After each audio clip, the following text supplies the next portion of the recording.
Balik lagi bareng gue Rizal. Kali ini cerita film akan menceritakan alur film berjudul The Warrior.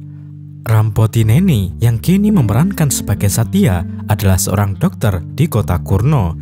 Suatu hari, dia mengetahui obat yang digunakan oleh pasiennya yang disuplai oleh mafia bernama Guru tidak sesuai dengan rekomendasi, yang mengakibatkan pasien dari Satya itu kehilangan nyawanya. Sebelum masuk ke ceritanya, Mimin sapa dulu nih yang hadir kemarin. Ada Octavio Nusin Prasetyo 6447, Eko Mangbudi Harta 4807, Rusdi Wirman 17, Tengku Muhammad Rizky, dan Hengki Kurniawan 6687. Bagi yang ingin disapa selanjutnya, silahkan komen di bawah ya. Dan inilah Satya yang akan mengungkap kebejatan dari gangster bernama Guru. Dan aksi Satya, sang warrior pun dimulai.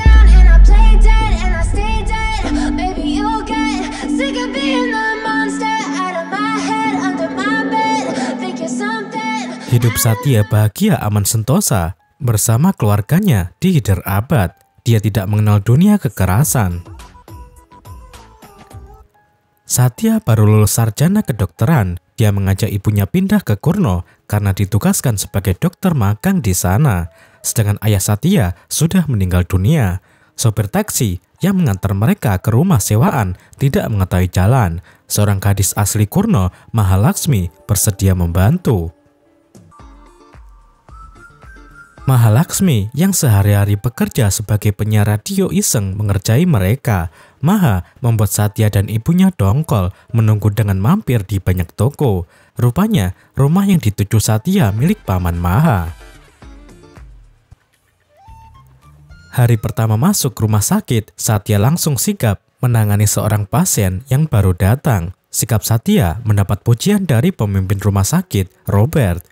Hari berikutnya, Satya menangani Mahalaksmi yang berusaha bunuh diri. Ayah Maha sangat panik. Dia tidak menyangka putrinya akan minum racun hanya karena membicarakan masalah pernikahan. Satya bisa melihat Mahalaksmi sedang berpura-pura pingsan. Maha jadi malu dan pergi setelah dramanya terbongkar. Ayahnya yang masih panik karena tertipu. Besoknya, giliran ayah Maha yang dibawa ke rumah sakit. Penyebabnya masih sama, karena minum racun. Satya menyarankan Maha untuk mengikuti saja permintaan ayahnya tentang pernikahan. Maha meminta Satya tidak ikut campur. Untuk menghormati ayah Maha, Satya memberikan kabar bahagia bahwa Maha telah menyetujui pernikahan seperti yang diinginkan. Mendengar itu, ayah Maha langsung sembuh. Satya begitu bangga mampu menyembuhkan pasiennya dengan cepat. Sikap Maha justru kesal karena pernikahannya yang dimaksud bukan untuk Maha, tapi untuk ayahnya yang ingin menikah. Satya jadi malu sendiri dan memilih kabur. Kehidupan Satya sejauh ini biasa-biasa saja di Kurno. Semua yang dialami selalu diceritakan kepada ibunya. Wajah asli Kurno mulai terlihat. Sekelompok preman memukul orang hingga sekarat di jalan. Masyarakat hanya menonton saja tanpa memberikan pertolongan. Satya yang melihat ada orang terluka parah bergerak cepat membawanya ke rumah sakit.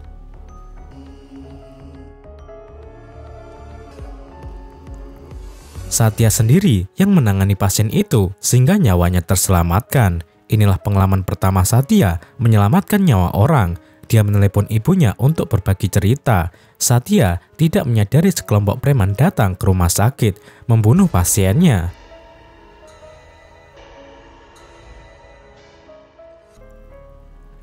Setelah melihat pasiennya tidak bernyawa, Satya jadi marah dan meneriaki para preman itu. Tindakan Satya dihentikan oleh Robert selaku pemimpin rumah sakit. Robert yang justru minta maaf atas kecerobohan Satya. Robert juga bersedia membuat keterangan jika pasien meninggal disebabkan kecelakaan. Satya tidak suka dengan sikap pengecut para dokter di rumah sakit itu. Robert mengaku terpaksa menghentikan Satya agar masalah tidak panjang. Karena para preman itu adalah anak buah Guru, penjahat yang menguasai kota Kurno. Robert menceritakan Guru masih berusia 14 tahun ketika memenggal kepala orang yang telah membunuh ayahnya. Dia masuk penjara dan bebas setelah dewasa.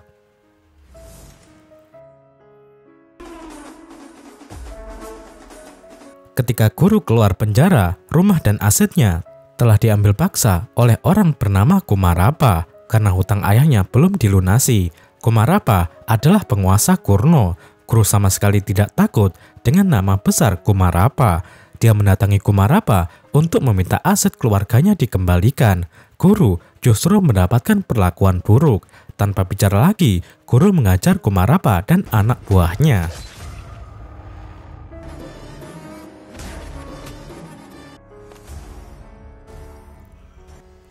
Tidak berhenti sampai di situ, anak Kumarapa juga diculik. Kumarapa benar-benar hanya masalah kecil di mata Guru. Kumarapa yang sebelumnya sangar berubah 180 derajat. Semua dokumen aset Guru akhirnya dikembalikan. Sejak menaklukkan Kumarapa, Guru menjadi penguasa Kurno. Hukum pemerintah dan masyarakat berada di bawah ketiaknya. Sudah tidak terhitung lagi jumlah orang yang telah dibunuh sehingga Guru menjadi sangat ditakuti. Cerita tentang Guru masih belum membuat Satya gentar. Dia melaporkan pembunuhan yang dilakukan anak buah Guru ke kantor polisi. Tapi polisi yang menerima laporan Devraj adalah antek-antek Guru. Anak buah Guru mengirim peringatan untuk Satya. Ketika Satya menyebut kakak perempuannya yang datang dari Hyderabad, 2 kendaraan truk hampir saja menabrak mereka. Kakaknya yang sedang hamil besar sangat ketakutan. Untung saja itu sekedar peringatan, sehingga Satya masih dibiarkan hidup.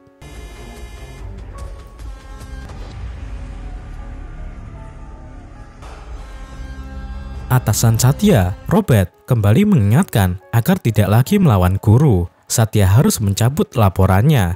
Polisi sama sekali tidak bisa diandalkan.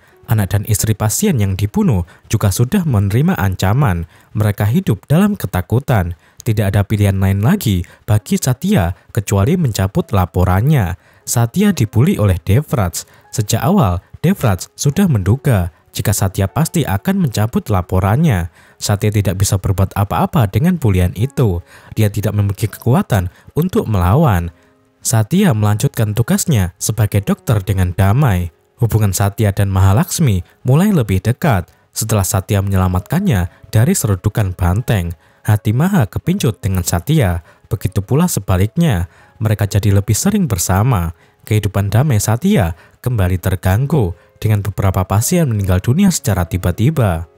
Padahal pasien itu sebelumnya sudah sehat. Satya menemukan obat merek NW yang jadi penyebabnya. Obat itu mengandung zat berbahaya. Robert mengungkapkan jika obat itu diproduksi oleh perusahaan milik Guru. Satya diminta untuk tidak mempermasalahkannya. Para dokter tidak perlu berurusan dengan Guru. Satya jadi semakin marah mendengar itu. Dia merasa profesinya sebagai dokter tidak berguna jika tetap diam. Satya bersikeras melaporkan obat yang tidak sesuai aturan ke kolektor distrik. Bukti yang dimiliki sangat kuat, sehingga pemerintah dan aparat bergerak melakukan penertiban. Nama Satya langsung populer di Kurno atas keberaniannya memberantas mafia farmasi. Maha juga semakin bangga. Dia memuji Satya setinggi langit melalui radio. Maha mengajak Satya bertemu di benteng Kondaredi. Sepertinya Maha ingin mengungkapkan cinta, tapi dia masih malu-malu. Maha kan cewek. Mereka pun berpisah dengan perasaan cinta yang membara yang masih disimpan di dalam dada. Tanpa diduga, Guru datang langsung mengajar Satya. Guru menyiksa Satya secara brutal karena berani mengekspos masalah obat. Satya dipukul tanpa mampu melawan. Satya benar-benar lemah. Masyarakat yang ada hanya jadi penonton saja ketika Satya disiksa. Padahal Satya sudah terluka parah. Kamu tidak mampu melindungi diri sendiri. Lalu bagaimana kamu akan menyelamatkan kota, ujar Guru. Tubuh Satya yang sudah bersimpah luka digantung di dekat benteng Kondaredi. Satya sekarat dan dibiarkan untuk mati di tempat. Guru akan membunuh siapapun yang berani menolong Satya.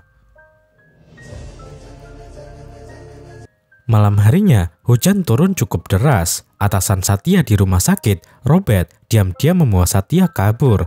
Robert meminta ibu Satya untuk segera pergi dari Kurno agar nyawa Satya selamat. Akhirnya malam itu juga, Satya dibawa oleh ibunya pergi meninggalkan Kurno. 2 tahun sudah berlalu, Guru semakin berkuasa. Dia juga memasuki politik untuk mencalonkan diri sebagai wakil rakyat. Seorang politisi senior, Venkatarao menentang guru menjadi wakil rakyat. Tidak lama, guru menghabisi nyawa Venkatarao di rumahnya.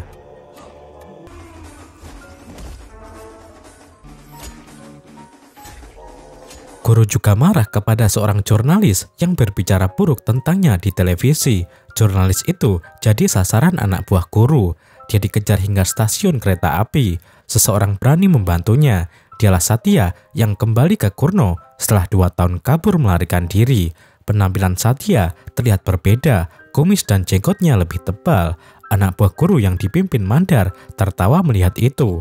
Orang yang sudah kabur ketakutan, sok ingin jadi pahlawan. Satya hanya diam dengan elokan itu. Tapi kali ini kakinya yang berbicara. Tendangan Satya sangat kuat. Satya sekarang bukanlah Satya yang dulu. Dia kembali tidak lagi menjadi dokter, tapi sebagai wakil inspektur polisi kota Kurno.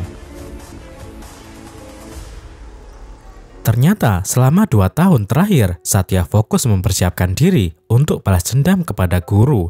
Dia berlatih keras dan bergabung dengan kepolisian. Satya berhasil menjadi yang terbaik saat pelatihan. Dia kemudian memilih untuk ditugaskan sebagai DSP kota Kurno. Satya sangat perkasa. Anak buah guru yang selama ini garang, kini bagaikan butiran debu. Satya menabuh genderang perang pada hari pertama dia kembali ke Kurno.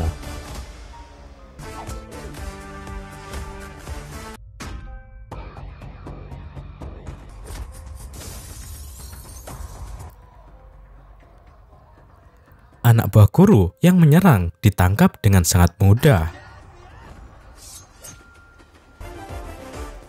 Hal yang membuat Satya kesal, para preman itu dengan cepat bisa bebas. Devraj mengaku pejabat polisi yang lebih tinggi dari Satya telah membebaskan mereka. Devraj yang sejak lama menjadi antek-antek guru sama sekali tidak menghormati Satya selaku atasannya. Di depan para preman, Satya mengajar Devraj. Satya juga tidak segan-segan menembak salah satu anak buah guru.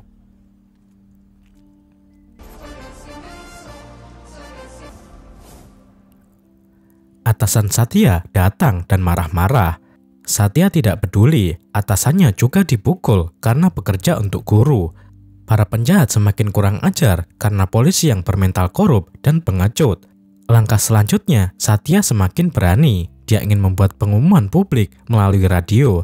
Mahalakshmi yang ada di situ terkesima dengan penampilan baru Satya.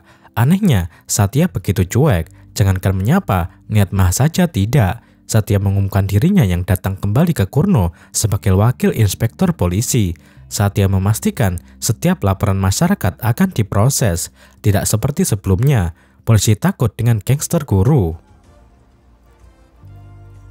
Kepada guru dan anak buahnya, Satya juga berpesan untuk segera bertaubat.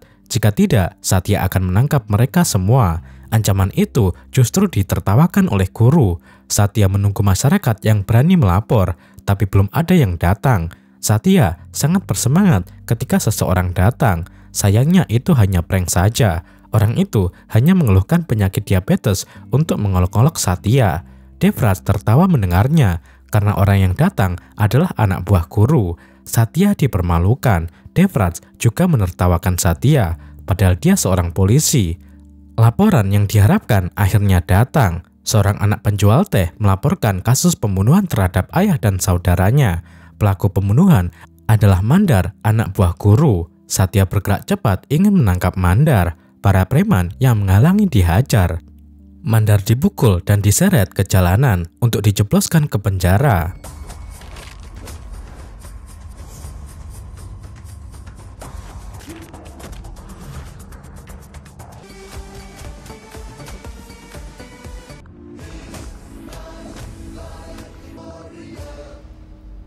Masyarakat yang menyaksikannya memuji aksi Satya. Ibu Satya jadi bangga mendengar anaknya dipuji orang. Ibunya memang mendukung penuh Satya memberantas geng guru. Tidak lupa, Satya memperbaiki hubungannya dengan Mahalakshmi. Satya mengaku selalu mengingat Maha. Keduanya pun akur kembali, layaknya sepasang kekasih. Selanjutnya, Satya pergi ke rumah sakit tempat bekerjanya dulu. Dr. Robert yang dicari ternyata sudah meninggal kecelakaan. Satya mengerti makna kecelakaan di rumah sakit itu artinya telah dibunuh oleh gangster guru. Satya ingin menyelidiki kematian Robert, tapi para dokter di rumah sakit itu semuanya pengecut. Mereka tidak berani melawan guru. Guru tidak tinggal diam dengan ulah Satya. Apalagi anak buahnya Mandar sudah ditangkap. Guru menemui ibu Satya saat di pasar. Guru meminta ibu Satya untuk menasihati anaknya. Jika Satya masih saja mengganggu, guru akan membunuh Satya. Rupanya, guru salah menggertak orang. Ibu Satya sama sekali tidak takut dengan ancaman itu. Guru yang justru diancam balik. Ayahnya menginginkan dia jadi dokter. Saya ingin dia jadi polisi. Sekarang tidak ada yang bisa menghentikan Satya. Andalah yang harus berhati-hati, tegasnya.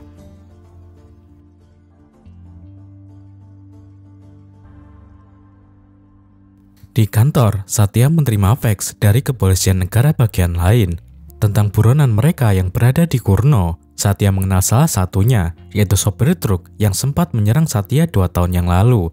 Satya mengumpulkan identitas semua preman impor. Malamnya, Satya mengajak Devrat untuk menyergap mereka. Devrat jadi ketakutan karena jumlah preman cukup banyak. Satya mampu melumpuhkan mereka semua untuk dikembalikan ke tempat asalnya.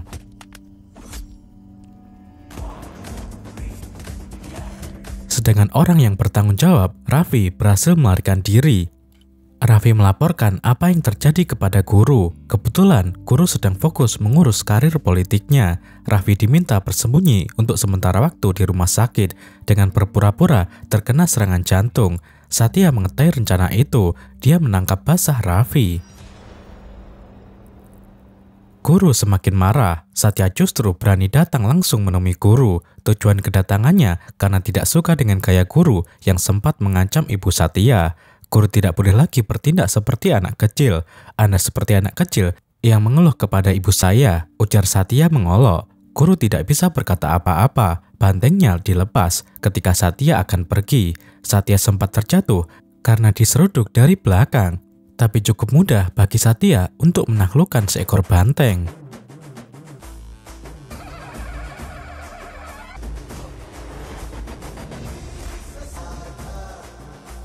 Keberanian Satya memang harus dihentikan. Anak buah guru menculik Mahalaxmi. Jika Satya masih berani menentang guru, Mahalaxmi akan dibunuh. Satya berpikir keras. Bagaimana caranya menyelamatkan Mahalaxmi? Semua HP personilnya diminta dikumpulkan agar tidak bisa menerima panggilan masuk, termasuk Devraj, sehingga panggilan dari guru tidak diangkat. Bukannya panik, Satya justru memesan teh di kantornya. Guru jadi bingung apa sebenarnya rencana Satya. Anak guru yang ada di sekolah disuruh pulang. Begitu juga dengan istrinya Swapna. Guru sangat khawatir ketika istrinya sulit dihubungi, padahal Swapna sedang berdoa di kuil.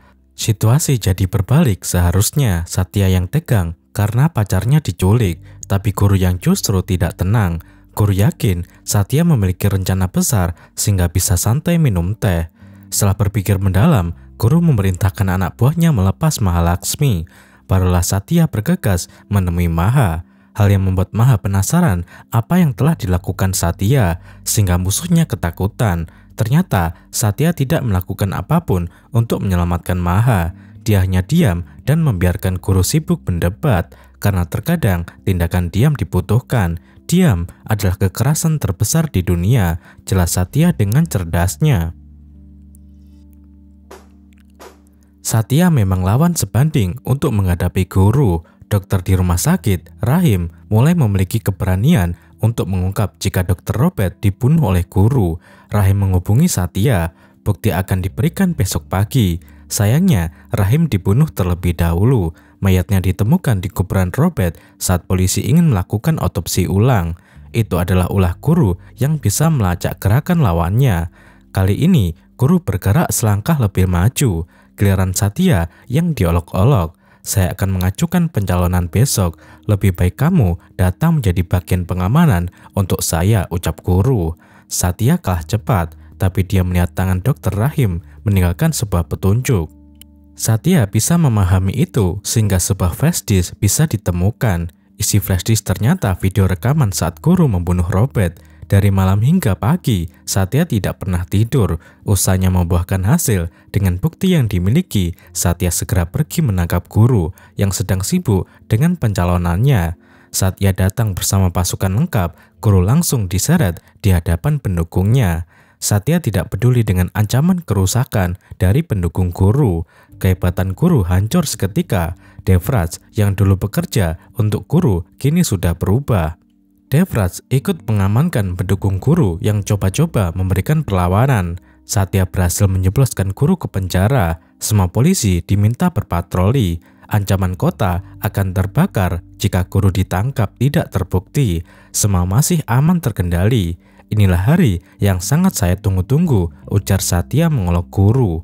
Istri guru, Swapna, tidak terima suaminya ditangkap. Dia menyewa para pembunuh untuk menghabisi Satya. Nyawa Satya dalam bahaya. Kawat tajam yang sudah dipasang di jalan yang akan dilewati Satya. Beberapa meter dari kawat itu, Satya berhenti karena ibunya menelepon. Ibunya tidak bisa tidur setelah Satya menangkap guru. Firasat seorang ibu memang luar biasa. Satya diminta minum dulu sebelum melanjutkan perjalanan. Kebetulan saat itu Mahalakshmi melintas. Maha mengajak Satya jalan.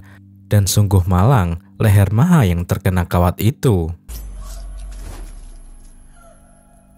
Maha sekarat. Satya melarikannya ke rumah sakit. Untunglah nyawa Maha masih bisa diselamatkan. Kabar tidak mengenakan datang dari Devraj. Guru sudah keluar dari penjara karena uang dan pengaruhnya. Malam itu juga, guru ingin membunuh Satya untuk mengembalikan kehormatannya. Devraj menyarankan agar Satya bersembunyi untuk sementara waktu. Tapi ibu Satya berbicara sebaliknya. Orang seperti guru memang tidak cocok masuk penjara. Guru seharusnya dibersihkan dari Kurno. Satya lebih mematuhi ucapan ibunya. Dia pergi mencari guru. Kebetulan sekali, Satya dan guru berpapasan di persimpangan jalan Benteng Kondaredi. Mereka tidak perlu capek-capek saling mencari. Satya tidak takut menghadapi guru dan anak buahnya. Guru malah menantang duel. Anak buahnya diminta sebagai penonton saja dan pertarungan antara kebaikan dan kejahatan itu pun dimulai. Kekuatan mereka terlihat cukup seimbang. Jual beli pukulan terjadi. Tawar-menawar tendangan berlangsung sengit. Satya mulai lebih menguasai medan. Guru jadi kewalahan. Anak buah guru tidak berani membantu melihat kehebatan Satya. Nyali mereka sudah ciut. Satya semakin beringas. Inilah saatnya bagi Satya membalaskan siksaan yang pernah diterima 2 tahun yang lalu. Satya menjadi polisi demi bisa balas dendam.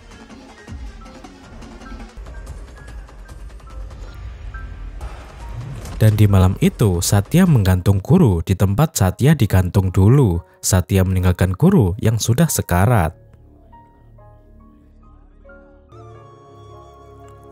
Beberapa waktu kemudian, Satya terlihat menjalani hidup bahagia bersama Mahalakshmi yang sudah dinikahi.